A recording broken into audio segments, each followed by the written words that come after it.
सबको जय मसीह की। आज फिर से मैं परमेश्वर का वचन लेके, जो कि आमद की तैयारी का वचन है, आपके सम्मुख आती हूँ।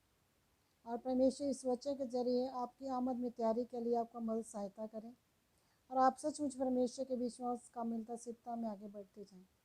इससे पहले कि मैं वचन शेयर करूं, आइए हम छोटी सी प्रार्थना करेंगे। परमेश्वर पिता यीशु के नाम से आपके सम्मुख आते हैं। परमेश्वर इस सारी मीटिंग को तेरे हाथों में सौंप देते हैं, इस आत्मा की गोई से चला पिता परमेश्वर। और प्रभु जी, जब मैं तेरा वचन परमेश्वर तेरे लोगों को बताऊं, प्रभु जी, मैं नहीं तेरा पवित्र आत्मा मेरे जरिए लोगों के साथ बात करना चाहिए प्रभु जी, ताकि परमेश्वर इस वचन के जरिए परमेश्वर वो जागृत हो पाए परमेश्वर, और अपने आप को तेरी आमद को तैयार करने के लिए प्रभु जी और भी ज्यादा दिन प्रतिदिन पवित्रता में सिद्धता में आगे बढ़े परमेश्वर। और तेरे आगे करी बेटे बन कर थे प्रार्थना में, वचन में, आराधना में मजबूत स्थिर बने रहे परमेश्वर, ताकि परमेश्वर वो आमद में उठा लिए जाए। तेरा धन्यवाद करते हैं प्रभु जी, आत्मा की गोई से चला, मैंने तेरा आत्मा इस जगह पे जुम्बिश करना चाहिए, कार्य करना चाहिए, ताकि परमेश्वर वचन के द्वारा लोग आशीष को पाएं। और परमेश्वर इन वचन के द्वारा वो आशीष पाए और उनके जीवन में सोगना फल को, ये वचन के जीवन में सोगना फल को लेके फल उनके जीवन में बना रहे, अंधकार की शक्ति चुराने में पाए। धन्यवाद यीशु मसीह के नाम से मांगते हैं, आमीन। आइए हम वचन में जाते हैं। परमेश्वर का वचन जिस तरह से कहता है कि इन अंतिम दिनों में हम देख रहे हैं कि बहुत ही हम अंतिम दिनों में आ गए हैं, और उसके हम चिन्ह, परमेश्वर में चिन्ह और चमत्कार दिखा रहा है, जैसे कि उसमें अंतिम समय के क्या चिन्ह होंगे वो प्रभु ने बताए गए हैं।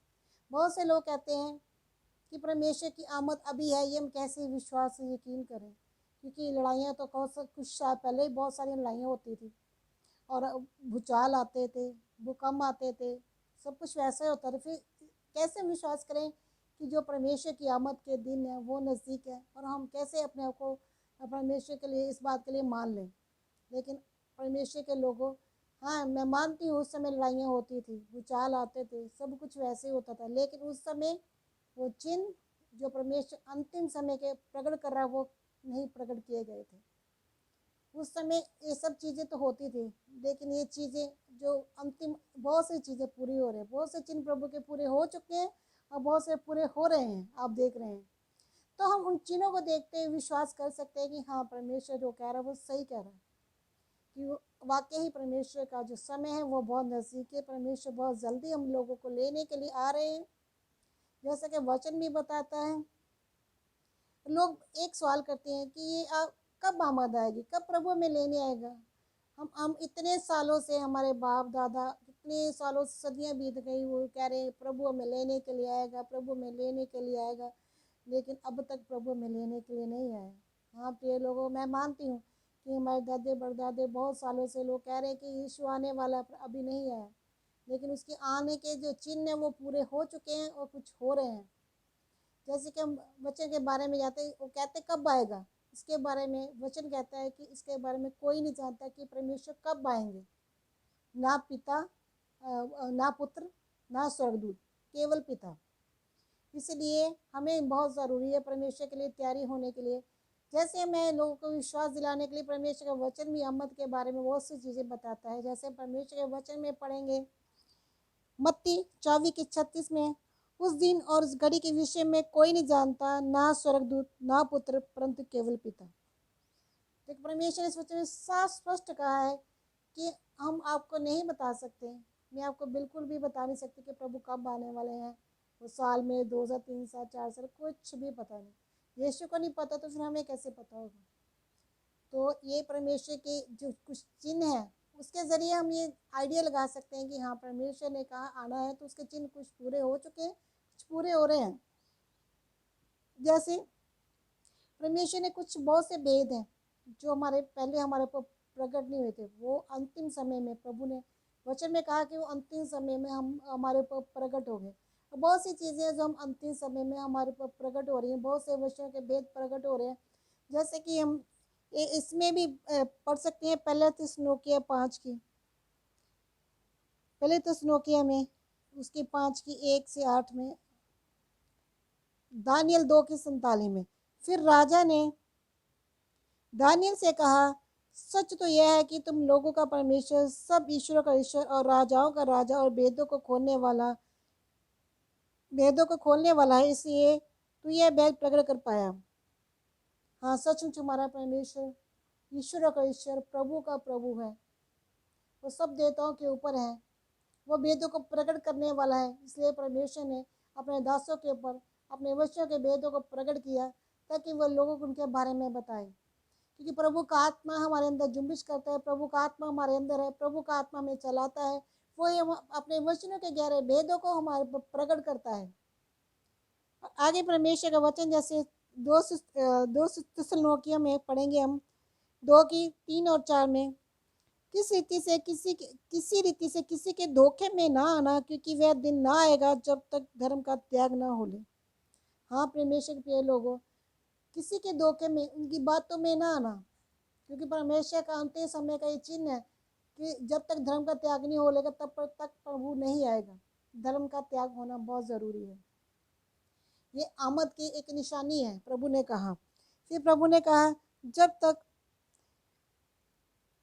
और वह पाप का पुरुष अर्थात विनाश का पुत्र प्रकट ना हो। हाँ, जब तक पाप का पुत्र, विनाश का पुत्र प्रकट नहीं होगा तब तक अभी किसी रीति से हम किसी के धोखे में नहीं हमें आना, हमें इस चीज़ का वेट और इंतजार करना है। वो हर एक से जो ईश्वर या पूजा कहलाता है।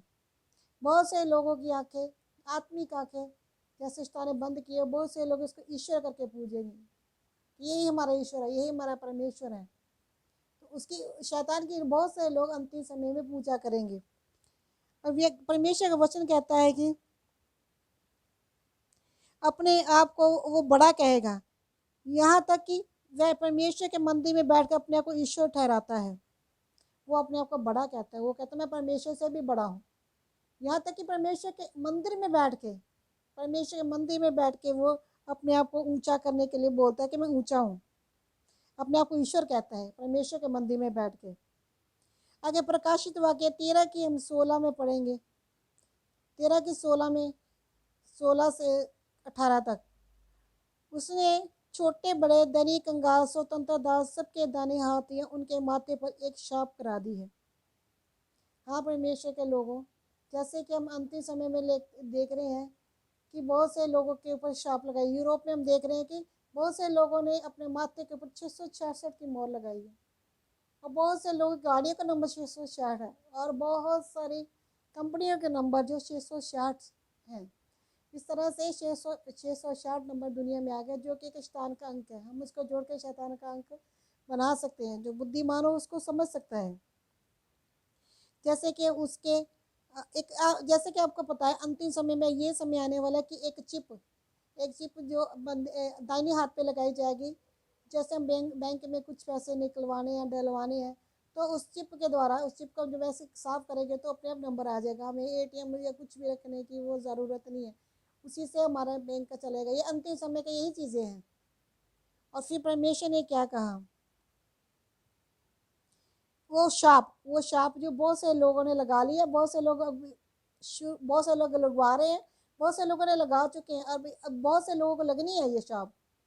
तो परमेश्वर का ये चिन्ह भी है आमद के आने के, ये चिन्ह भी है कि 666 की मोहर शैतान लगाएगा लोगों के माथे पे, उनके हाथों के ऊपर। और उस पशु का नाम, उसके नाम का अंक अन्य कोई लेन देन ना कर सकेगा। कहते जिसके भी शाप लगेगी, 666 की मोहर लगेगी, उसको छोड़ और किसी के साथ लेन देन न किया जाएगा। यदि अगर हमें राशन भी चाहिए, हमें कोई चीज़ चाहिए, तो पहले 666 की मोहर दिखानी पड़ेगी। अगर आपके हाथ में है, आपके माथे पे है, तो आपको मिलेगा, नहीं तो नहीं, लेन देन कुछ नहीं होगा। सिर्फ उस 666 की मोहर को देख कर ही लोग लेन देन करेंगे। अभी शैतान का वो समय आने वाला है। फिर इसी में लिखेंगे जिसको बुद्धि है वह इस पशु का अंक जोड़ ले, क्योंकि मनुष्य का अंक है, क्योंकि वह मनुष्य का अंक है और उसका अंक 666 है। वही मनुष्य का अंक, विनाश के पुत्र का अंक, उसी का अंक है 666। जो उसकी निशानी है कि हाँ ये विनाश का पुत्र है, ये शैतान है। अगर हम मत्ती के 24 में जाएं तो यहाँ परमेश्वर ने बहुत से चिन्ह बताए हैं। चिन्ह अगर देखें तो मत्ती के 24 में, पर यीशु मंदिर से निकलकर जा रहा था और उसके चेले उस मंदिर को की रचना दिखाने के लिए उसके पास आए। उसने उनसे कहा, तुम यह सब देख रहे हो ना?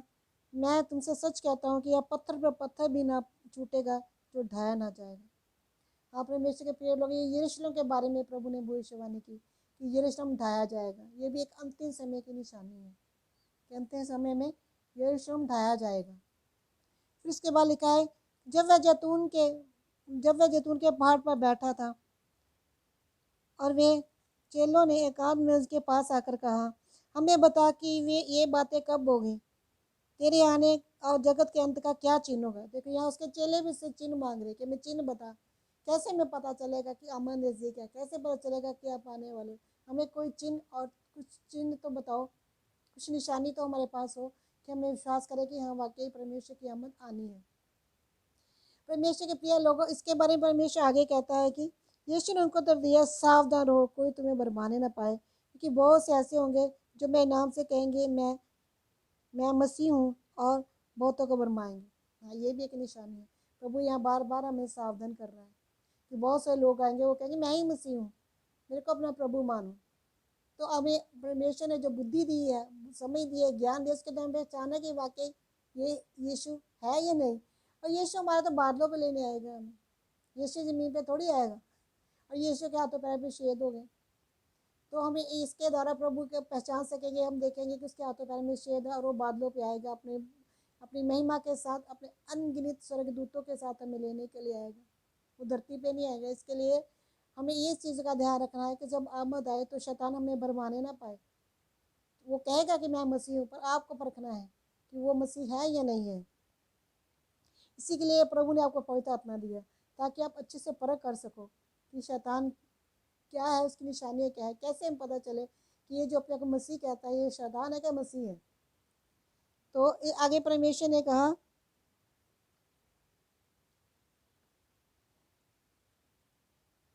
कि तुम लड़ाइयों और लड़ाइयों की चर्चा सुनोगे और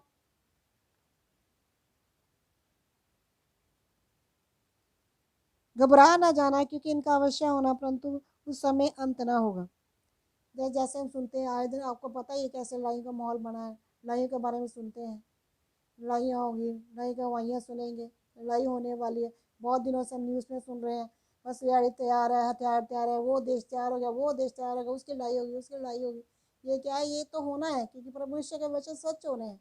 लेकिन प्रभु कहता है घबराना जान, ये अंत नहीं है अभी, ये अभी अंत नहीं है परमेश्वर की आमद का। ये तो एक निशानी है जो प्रभु ने बताई है हमें। तो हमें इन चीज़ों पर विश्वास करना है कि परमेश्वर ने देखना, ध्यान करना कि वो कौन सी हैं। फिर परमेश्वर कह रहा है कि क्योंकि जाति पर जाति और राज्य पर राज्य चढ़ाई करेगा और जगह जगह अकाल पड़ेंगे और भूकंप होंगे। ये भी एक निशानी है अकाल पड़ने की, अंतिम समय में अकाल पड़ेगा और भूकंप आएंगे। तो इन चीनों से हम जान सकते हैं कि आपको वही ना, पहले जैसे मैंने बोला कि आप कहेंगे भूकंप तो पहले भी आते थे, अकाल तो पहले भी पड़ते हैं, लेकिन ये चीनों के साथ हम समझ सकते हैं कि ये अब अंतिम समय में जो अकाल आएगा वो चीनों को भी देख पड़ेंगे कि ये अंतिम समय की निशानी है, क्योंकि ये अंतिम समय के हम चिन्ह देख चुके हैं और देखने भी वाले हैं। जो अकाल आएगा वो अंतिम समय का, भूकंप होगा अंतिम समय का होगा। और बहुत से लोग कहते हैं कि हम कैसे विश्वास करें कि परमेश्वर के वचन ये प्रभु ने लिखे हैं, प्रभु की तरफ से, या फिर ये किसी की मन गढ़ंत है, काल्पनिक चीज़ें हैं, कैसे हम विश्वास करें। वो परमेश्वर पर विश्वास करते हैं, उसके कामों को देख के उस पर विश्वास करते हैं, प्रभु ने कैसे बड़े बड़े काम उनके किए, लेकिन वचनों के बारे में वो अभी संदेह करते हैं। लेकिन हमें इसके बारे में प्रभु से बोलना है कि प्रभु आप मुझे बताओ कि सही है। अगर अब मैं अपने आप के बारे में बताती हूँ कि प्रभु ने कई बार वचनों के जरिए मेरे साथ बात की है। बहुत से लोगों के साथ बात करते हैं, इसका मतलब ये है कि ये प्रभु की तरफ से वचन है, जो प्रभु हमसे वचनों के जरिए बात कर रहा है, और वो वचन हमारे जीवन में पूरे भी होते हैं। अगर प्रभु वचन बोलता है, हमसे वचन के जरिए बात करता है, तो वचन हमारे जीवन पूरे होते हैं। इसका मतलब प्रभु की तरफ से है, क्योंकि किसी इंसान में इतनी बुद्धि नहीं है कि इन वचनों के जो गहरे भेद इस बाइबल में कोई बता सके। चाहे जितना मर्जी कोई कहे मैं बहुत बुद्धिमान हूँ, फिर भी इन गहरे भेदों को वो नहीं बता सकता। तो इनको ध्यान रखना है कि कैसे हम परमेश्वर की बात पर विश्वास करेंगे। बाकी इसके बावजूद भी अगर आप नहीं विश्वास करना चाहते तो वो आपकी प्रॉब्लम है। प्रभु ने आपके लिए चेले ठहराए हैं, वचन ठहराए हैं। प्रभु ने कहा मेरे चेले जो मैं भेज उनका आदर करो, तो इसके लिए हमें आशीष मिलेगी, हम उनकी सुनेंगे। प्रभु कहते हैं मेरे चेले जो भेज उनकी सुनो। ये प्रभु ने मैं कह दी है। अगर हम उनकी नहीं सुनेंगे, वचन को नहीं मानेंगे, तो फिर प्रभु इसके लिए कुछ नहीं कर सकता है। इसके लिए हमें प्रार्थना ही बस करनी होगी, प्रभु तू हमारे पर प्रकट कर, बाकी ये वचन आपकी तरफ से है। क्योंकि ये वचन स्पष्ट कहता है कि ये वचन जो लिखे गए हैं परमेश्वर के पवित्र आत्मा की अगुवाई से लिखे गए हैं, उसने अपने सेवकों से लिखाए हैं, जो प्रभु के लिए बड़े अद्भुत काम करते थे, प्रभु के लिए कार्य करते थे, उनसे लिखवाए गए। ये नॉर्मल इंसान ने नहीं ये वचन लिखे हैं, जैसे कि बाकी लोग समझते हैं कि जैसे बाकी ग्रंथ लिखे गए नॉर्मल लोगों ने लिखे हैं, जिससे वो काल्पनिक है, जो उनके मन में उन्हें बोल दे, लेकिन ये काल्पनिक नहीं है, सच में कार्य करते हैं ये वचन, हमारे जीवन में कार्य करते हैं। अगर हम वचन बोल के हम प्रार्थना करते हैं तो हम प्रैक्टिकल देखेंगे वचन हमारे जीवन में सच में कार्य करेंगे। इसका मतलब है अगर वो वचन बोल के हम प्रार्थना कर रहे हैं, वो हमारे जीवन में कार्य कर रहे हैं, तो ये वचन परमेश्वर की तरफ से। अगर इंसान की तरफ से होते तो ये कभी कार्य ना करते। एक ये भी है। उसके बाद हम बताए